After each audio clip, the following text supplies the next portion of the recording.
أعوذ بالله من الشيطان الرجيم بسم الله الرحمن الرحيم الدالية ما الدالية وما أدراك ما الدالية يوم يدون الناس كالفراش المسدود ويدون الجبال كالعهن المنفوش فأما من تدور موازينه فهو في عيشة وأما من خفت موازينه فأمه هاوية وأدراك ما هي نار حامية صدق الله پناہ مانگتی ہے اللہ کی شیطان مردود سے۔ شروع کرتی ہوں اللہ کے نام سے جو بڑا مہربان نہایت رحم کرنے والا ہے۔ کھڑکھڑا دینے والی، کیا ہے کھڑکھڑانے والی؟ اور کیا سمجھائے تجھ کو کہ کیا ہے کھڑکھڑانے والی؟ جس دن ہوں گے انسان مانند پتنگوں کے بکھرے جانے والے، اور ہوں گے پہاڑ مانند رنگین اون کے بھنکی جانے والے، تو لیکن جس کے بھاری ہوئے میزان اس کے تو وہ ہوگا زندگی میں راضی ہونے والے، اور لیکن جس کے ہلکے ہوں گے میزان اس کے تو اس کا ٹھکانہ ہاویہ ہے۔ اور کیا سمجھائے تجھ کو کیا ہے وہ آگ بھڑکانے والی۔ صدق اللہ العظیم۔ دادی دادی پہ تمام حمد و ثنا تم بھی دل سے ابتدائے بزرگ وسل ہم جسے تم سے رت میں تمام دہانوں سے تمام ملا دودھ قیامت محمد مصطفیٰ صلی اللہ علیہ وسلم پر ان کی آل پہ اور رب ناظرین جانے دل از ایپیسوڈ سے الحمدللہ ترقی میں دیتے اور کرم بونتے تھے حضرت جی ناظرین محترم کرم بونتے تھے انہیں ہاتھ میں ڈالا لایا تھا اور آج ہم آج بہت عظیم بہتے ڈھونڈتے آج مجھے ڈھے تو شاہی روز کریں اس کے بعد اجمال علیہ السلام کا تنقید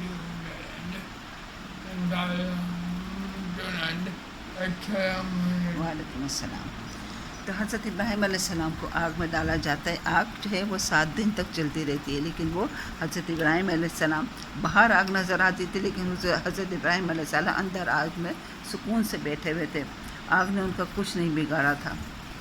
خود حضرت ابراہیم علیہ السلام کہتے ہیں میں جتنا سکون ان دنوں میں ملا اتنا کہیں سے نہیں ملا۔ جب وہ آگ سے باہر نکلتے ہیں تو پھر وہ اس کو حضرت ابراہیم علیہ السلام لوگ دیکھتے ہیں تو حیران رہ جاتے ہیں، لیکن اس میں کیا ہے سوائے حضرت لوط علیہ السلام کے کوئی بھی ایمان نہیں لاتا۔ حضرت لوط علیہ السلام ان کے بھتیجے تھے، یعنی ان کے بھائی کے بیٹے تھے۔ اس کے بعد پھر ان کو بادشاہ کے دربار میں پیش کیا جاتا ہے۔ بادشاہ کو پتہ چلتا ہے کہ ان کو آگ میں ڈالا تھا، لیکن وہ آگ ان کا کچھ نہیں بگاڑ سکی۔ تو اب ان کو بلایا جاتا ہے۔ حضرت ابراہیم علیہ السلام کو بادشاہ کا نام نمرود تھا، نمرود کے دربار میں آتے ہیں۔ نمرود کہتا ہے کہ نمرود سے وہ کہتے ہیں تمہارا رب کیا ہے؟ تو وہ کہتے ہیں میرا رب جو ہے وہ زندگی دیتا ہے، موت دیتا ہے۔ تو وہ 1-2 آدمی کو جیل سے بلاتے ہیں جس کو موت کی سزا ہوئی تھی۔ وہ کہتا ہے کہ اگر کہتے ہیں کہ میں ایک کو مارنے کا حکم دے دیتے، ایک کو رہا کرنے کا حکم دے دیتا ہے۔ وہ کہتا ہے کہ دیکھو یہ میں نے بھی زندگی دی اور موت دی، لیکن پھر حضرت ابراہیم علیہ السلام کہتے ہیں کہ میں زندگی اور موت کے فلسفے پہ کرا تو اس کو سمجھا نہیں سکوں گا۔ تو وہ کہتے ہیں میرا رب وہ ہے جو مشرق سے سورج نکالتا ہے تو ذرا مغرب سے دکھا دے۔ تو وہ حیران رہ جاتے۔ پھر وہ کہتا ہے کہ آپ اس ملک میں نہیں رہ سکتے، آپ ایسا کریں اس ملک کو چھوڑ کے چل جائیں۔ تو وہ اب حضرت ابراہیم علیہ السلام بابل کو چھوڑ کر شام کی طرف روانہ ہو جاتے ہیں۔ ان کے ساتھ کوئی اور نہیں ہوتا، صرف حضرت لوط علیہ السلام ہوتے ہیں۔ شام میں آتے ہیں، شام میں بھی ان کے ساتھ یہ ہوتا ہے، شام میں یہ جاتے ہیں۔ اس کے بعد کوئی بھی شخص ان کے ایمان نہیں لاتا۔ پھر اس کے بعد وہ اپنے چچا زاد بہن سے شادی کر لیتے ہیں۔ ان کے چچا زاد بہن کا نام ہوتا ہے حضرت سارہ رضی اللہ عنہ۔ وہ حضرت ابراہیم علیہ السلام پہ ایمان لے آتی ہیں اور ان کے ساتھ رہنے لگتی ہیں۔ پھر اس کے بعد کیا آتا ہے وہاں کے پھر یہ شام کو چھوڑ کے مصر روانہ ہوتی۔ مصر روانہ ہوتی ہیں تو وہاں پر جاتی ہیں تو حضرت لوط علیہ السلام بھی ان کے ساتھ ہوتے ہیں. حضرت لوط علیہ السلام وہاں پر ساتھ ہوتے ہیں. وہاں کا بادشاہ جو تھا بہت بدکار ہوتا ہے مصر کا. تو وہ کہتا ہے کہ وہ پوچھتا ہے کہ وہ کہتے ہیں ان کو گرفتار کر عورت کو پکڑ کے لاؤ. اس کو پتہ چلتا ہے کہ عورت بہت خوبصورت ہے. تو وہ جب ان کو لے کے جانے لگتے ہیں تو وہ کہتے ہیں حضرت ابراہیم علیہ السلام کہتے ہیں کہ تم نے اس کو یہ مت کہنا کہ میں تمہارا میاں. تو اس کہنا میں تمہارا بھائی تم میری بہن ہو, کیونکہ میں دین کے لحاظ سے تم میری دینی بہن ہوتی ہے. تو وہ حضرت صالح علیہ السلام کو پکڑ کے لے جاتے ہیں. ادھر جب حضرت ابراہیم علیہ السلام سے پوچھتے ہیں یہ کون ہے, وہ کہتے ہیں یہ میری بہن ہے گی. اور ان سے پوچھتے ہیں, وہ کہتے ہیں کہ میں ان کی دینی بہن ہوں. تو حضرت سارہ علیہ السلام کے پاس جب وہ آنے لگتا ہے تو وہ کیا کرتا ہے, جب وہ آتا ہے حضرت سارہ کے پاس ہاتھ بڑھاتا ہے کہ اس کا ہاتھ شل ہو جاتا ہے, ہاتھ اس کا ہلتا ہی نہیں. پھر وہ چیخنے لگتا ہے, چیختا ہے تو اتنے میں اس کے تمام جو درباری ہوتے ہیں وہ واپس آ جاتے ہیں وہ اس کو بچانے کے لیے. وہ صحیح ہو جاتا ہے. پھر دوبارہ پھر جب ان کی دفعات پر آتا ہے وہ اللہ میاں سے دعا مانگتے ہیں, اس کا حال وہیں کا وہیں رہ جاتا ہے. پھر وہ سمجھ جاتا ہے کہ ضرور کوئی بات ہے گی. تو وہ کہتا ہے تم ایک عورت کو نہیں لائے بلکہ ایک سرکش جن کو لے کر آیا میرے پاس, تم اس کو لے جاؤ. اور پھر کیا کرتا ہے, وہ اپنی بیٹی حضرت حاجرہ ان کا نام ہوتا ہے, ان کے ساتھ کہتا ہے یہ میری بیٹی ہے, تمہارے ساتھ تمہاری نوکرانی بن کر جائے گی. حضرت حاجرہ کو لے کے حضرت سارہ علیہ السلام ان کے پاس آتی ہیں تو دیکھتے ہیں حضرت ابراہیم علیہ السلام نماز پڑھیں. وہ پوچھتے ہیں کہ کیا ہوا, تو وہ پورا قصہ سنا دیتی ہیں. تو پھر وہ کہتے ہیں اچھا ٹھیک ہے. وہ پھر سے بات کہتے ہیں اب ہم یہاں نہیں رہیں گے, اب ہم یہاں سے واپس چلیں گے. تو پھر وہ وہاں سے حضرت لوط علیہ السلام اور حضرت سارہ علیہ السلام, حضرت حاجرہ علیہ السلام, حضرت ابراہیم علیہ السلام, یہ چاروں جو ہیں فلسطین کی طرف جاتے ہیں. فلسطین جا کے بھی یہ اللہ تعالیٰ کی عبادت کرتے ہیں, اللہ تعالیٰ کا پیغام پہنچاتے ہیں. جب حضرت ابراہیم علیہ السلام کی عمر 85 یا 86 سال کی ہو جاتی ہے تو پھر وہ کیا کرتے ہیں, حضرت سارہ علیہ السلام حضرت حاجرہ علیہ السلام کو ان کی خدمت میں دے دیتی ہیں. اور ان کے کہتے ہیں کہ وہ ان سے شادی کروا دیتی ہیں. کہتی ہیں کہ میری تو کوئی اولاد نہیں ہے, ان کو میاں کو اولاد کی خواہش ہے کہ شاید اللہ میں اولاد دے دے. ان سے اس کی شادی جاتی ہے کچھ عرصے کے بعد ان کے, اور پھر ان کے بعد 1 سال کے بعد ان کا بیٹا ہوتا ہے, اس کا نام وہ اسماعیل علیہ السلام رکھتے ہیں. حضرت اسماعیل علیہ السلام جب پیدا ہوتے ہیں تو اس کے بعد جو ہوتا ہے حضرت سارہ علیہ السلام میں غیرت جھاگتی ہے. اور وہ کیا کرتی ہیں, وہ ان کے ساتھ ان کو دیکھ کے ان کو بہت حسد کا مادہ پیدا ہو جاتا ہے. پھر اس کے بعد کہتے ہیں حضرت حاجرہ علیہ السلام لمبا کرتا پہنتی تھی جس سے ان کے پاؤں کے نشانات مٹ جاتے تھے. پھر حضرت ابراہیم علیہ السلام فیصلہ کرتے سے کہتی ہیں آپ اس کو میری نظروں سے دور لے جائیں. پھر حضرت ابراہیم علیہ السلام ان کو لے کر مکے کی طرف جاتے ہیں, ان کو مکہ میں چھوڑ دیتے ہیں. جب حضرت حاجرہ کو چھوڑ کے جاتے ہیں تو وہ پیچھے ان کا آواز دیتے ہیں. وہ کہتے ہیں کہ پھر ان کے پاس جاتے ہیں آپ ہمیں کیوں اکیلا چھوڑ کے جاتے ہیں. وہ کوئی جواب نہیں دیتے.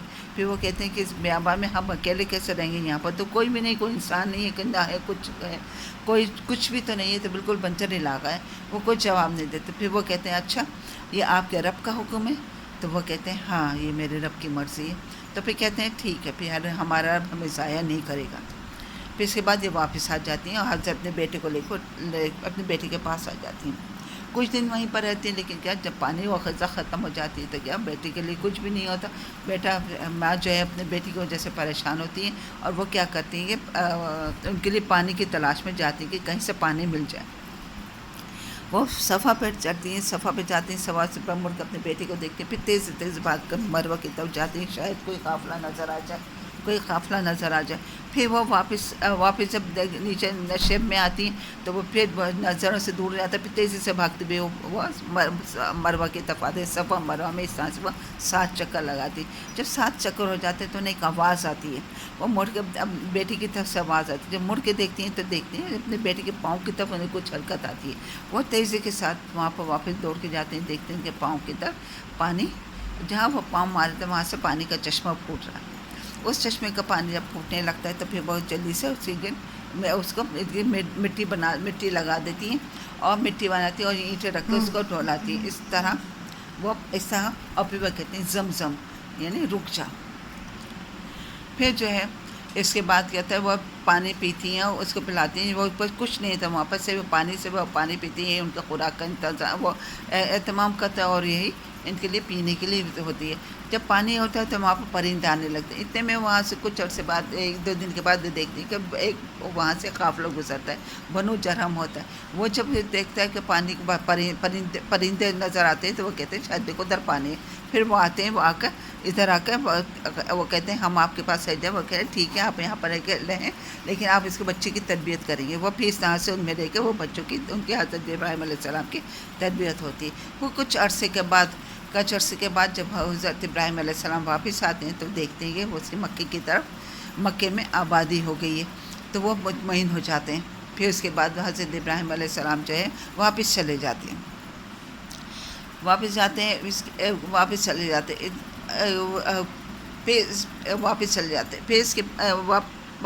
جاتے ہیں.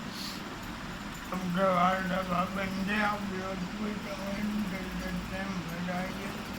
تو ادھر آدم علیہ السلام سے پہلی بجلی یا پہلے حضرت ابراہیم ساری حضرت ابراہیم علیہ السلام کی پہلی، میں نے آدم بول دیا، حضرت ابراہیم علیہ السلام کی پہلی بیوی تھی پہلے اور آٹو یا دوسری بیوی ہے نا، دوسری بیوی ان کی حضرت ہاجر رضی اللہ عنہ تھی، ان کی ہوئی تھی نام کیا تھا دونوں حضرت اسماعیل علیہ السلام. اور دوسرے کا دوسری کی جب تقریباً حضرت ابراہیم علیہ السلام کی 100 سال کی ہوگی تو حضرت ابراہیم تو حضرت اسحاق علیہ السلام پیدا ہوتے ہیں. حضرت اسحاق رضی اللہ عنہ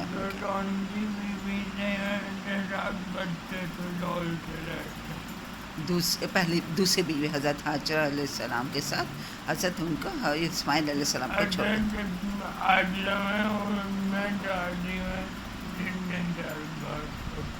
ان کی شادی میں پتہ نہیں کتنے سال کا فرق تھا معلوم.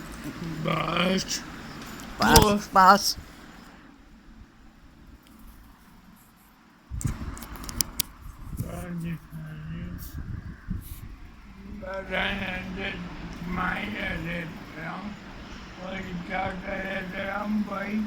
جی دونوں بھائی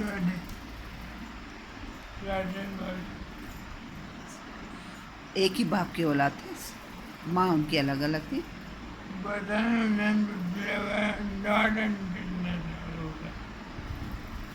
ایسے سوال نہیں پوچھتے. پاس بتائیں اچھے بچوں کب سے ہو گئے. حج حضرت ابراہیم علیہ السلام حضرت اسماعیل علیہ السلام نے پہلے نے جب خانہ کعبہ کی تعمیر کی تو اس کے بعد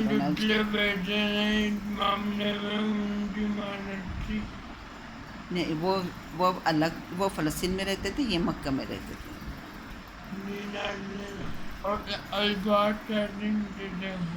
عرفات حج سے پہلے، عرفات عید سے ایک دن پہلے کا ہوتا ہے جب قربانی وہ جب حج کیا جاتا ہے. امید کرتے ہیں ہم کو یہ ویڈیو بہتر ہوئی.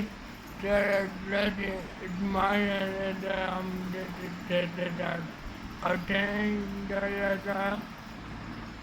بدت سے لیے دانے